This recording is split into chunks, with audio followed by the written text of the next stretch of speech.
अऊज़ु बिल्लाहि मिनश शैतानिर रजीम बिस्मिल्लाहिर्रहमानिर्रहीम। नौरी फैक्ट्री के मुअज़्ज़ज़ दोस्तों, अस्सलाम वालेकुम। नाज़रीन इकराम, इस बात से इख्तलाफ करना मुमकिन नहीं कि तजर्बा बोलता है, और जब ये तजर्बा बोलता है तो इसे संजीदा लेने वाले हजरात बहुत सी समाजी, अज़वाजी और माशी बुराइयों से बच सकते हैं। बिलखुसूस अज़वाजी ज़िंदगी हमारे माशरे में बहुत सी वजूहात की बिना पर मुश्किलात का सबब बनती है। लिहाजा इस बारे में उन लोगों की रहनुमाई लेना जिनको अज़वाजी ज़िंदगी से मुंसलिक हुए अरसा गुजर चुका हो, हर किसी के लिए ज़रूरी है, और ऐसों की नसीहतें पल्ले बांधना भी हमारे लिए ज़रूरी होता है। चुनांचे आज की इस वीडियो में हम अपने नाजरीन को बताएंगे उन चंद नसीहतों के बारे में जो इमाम अहमद बिन हम्बर रहमतुल्लाह अलैह ने अपने बेटे को की थी।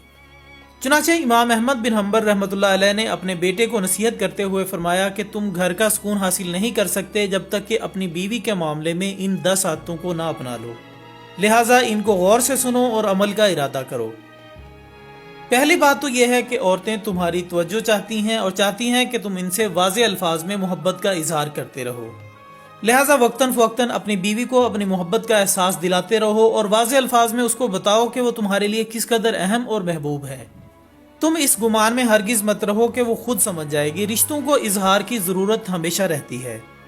मेरे बेटे, याद रखो कि अगर तुमने इस इजहार में कंजूसी से काम लिया तो तुम दोनों के दरमियान एक तलख दरार आ जाएगी जो वक्त के साथ साथ बढ़ती रहेगी और मोहब्बत को ख़त्म कर देगी। ये कभी मत भूलना कि औरतों को सख्त मिजाज और ज़रूरत से ज़्यादा मोहताज मर्दों से कोफत होती है, लेकिन वो हद से ज़्यादा नरम मिजाज मर्द की नरमी का बेजा फ़ायदा उठाना भी जानती है। लिहाजा इन दोनों सिफात में एतदाल से काम लेना ताकि घर में तवाज़ुन कायम रहे और तुम दोनों को ज़हनी सुकून हासिल हो। इसके अलावा औरतें अपने शोहर से वही तवक्को रखती हैं जो शोहर अपनी बीवी से रखता है, यानी इज्जत, मोहब्बत भरी बातें, ज़ाहरी जमाल, साफ सुथरा लिबास और खुशबूदार जिस्म। लिहाजा हमेशा इन चीज़ों का ख्याल रखना। मेरे बेटे, याद रखो कि घर की चारदीवारी औरत की सल्तनत है। जब वो वहां होती है तो गोया अपनी ममलिकत के तख्त पर बैठी होती है। उसकी इस सल्तनत में बेजा मुदाखलत ना करना और इसका तख्त छीनने की कोशिश ना करना। जिस हद तक मुमकिन हो घर के मामलात उसके सुपुर्द करना और इसमें तसर्रुफ की उसको आज़ादी देना।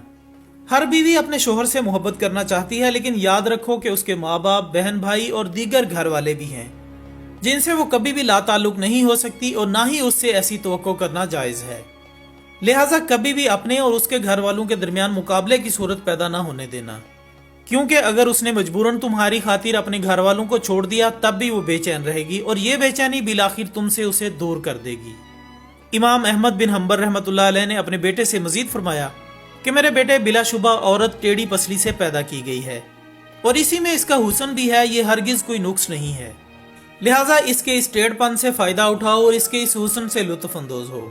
अगर कभी उसकी कोई बात नागवार लगे तो उसके साथ सख्ती और तलखी से उसको सीधा करने की कोशिश ना करो, वरना वो टूट जाएगी और उसका टूटना बिलाखिर तलाक तक नौबत ले जाएगा। मगर साथ साथ ऐसा भी ना करना कि इसकी हर गलत और बेजा बात मानते ही चले जाओ, वरना वो मगरूर हो जाएगी, जो उसके अपने लिए भी नुकसानदेह है और तुम्हारे लिए भी। लिहाजा मुतदल मिजाज रहना और हिकमत से मामलात को चलाना। बेटा, ये कभी मत भूलना कि शोहर की नाकदरी और नाशुक्री अक्सर औरतों की फितरत में होती है।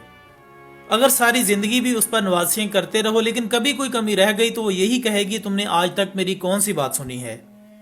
लिहाजा उसकी इस फितरत से ज्यादा परेशान मत होना और ना ही इसकी वजह से इससे मोहब्बत में कमी करना। ये एक छोटा सा ऐब है इसके अंदर, लेकिन इसके मुकाबले में इसके अंदर बेशुमार खूबियां हैं। बस तुम उसकी खूबियों पर नजर रखना और अल्लाह की बंदी समझकर उससे मोहब्बत करते रहना और हुकूक अदा करते रहना। मेरे बेटे, हर औरत पर जिस्मानी कमजोरी के कुछ अयाम आते हैं। इन अयाम में अल्लाह ताला ने भी इसको इबादत में छूट दी है। उसकी नमाजें माफ कर दी हैं और उसको रोज़ों में भी उस वक्त तक की ताखीर दी गई है जब तक कि वो दोबारा सेहत याब ना हो जाए। बस तुम उन अयाम में उसके साथ वैसे ही मेहरबान रहना जैसे अल्लाह ताला ने उस पर मेहरबानी की है। जिस तरह अल्लाह ताला ने उस पर से इबादत हटा ली, वैसे ही तुम भी इन अयाम में उसकी कमजोरी का लिहाज रखते हुए उसकी जिम्मेदारियों में कमी कर दो, इसके कामकाज में इसकी मदद करो और इसके लिए सहूलत पैदा करो। आखिर में इमाम अहमद बिन हम्बर रहमतुल्लाह अलैह ने अपने बेटे को फरमाया कि बेटे, याद रखो कि तुम्हारी बीवी तुम्हारे पास एक कैदी है जिसके बारे में अल्लाह ताला तुमसे सवाल जरूर करेगा। बस इसके साथ इंतहाई रहमो करम का मामला करना और इसकी गवाही सबसे पहली और मोतबर गवाही होगी। इसी के साथ ही नाजरीन, हमारी आज की इस वीडियो का इख्तिताम होता है। हम उम्मीद करते हैं कि आपको ये वीडियो ज़रूर पसंद आई होगी। इस वीडियो को ज़्यादा से ज़्यादा सोशल मीडिया पर शेयर करें और कमेंट्स की सूरत में अपनी राय भी हमें ज़रूर दें। ہماری اگلی ویڈیو آنے تک اپنا دوستوں، رشتہ داروں اور گرد و نواح کے تمام لوگوں کا بہت خیال رکھیے گا۔ اللہ حافظ۔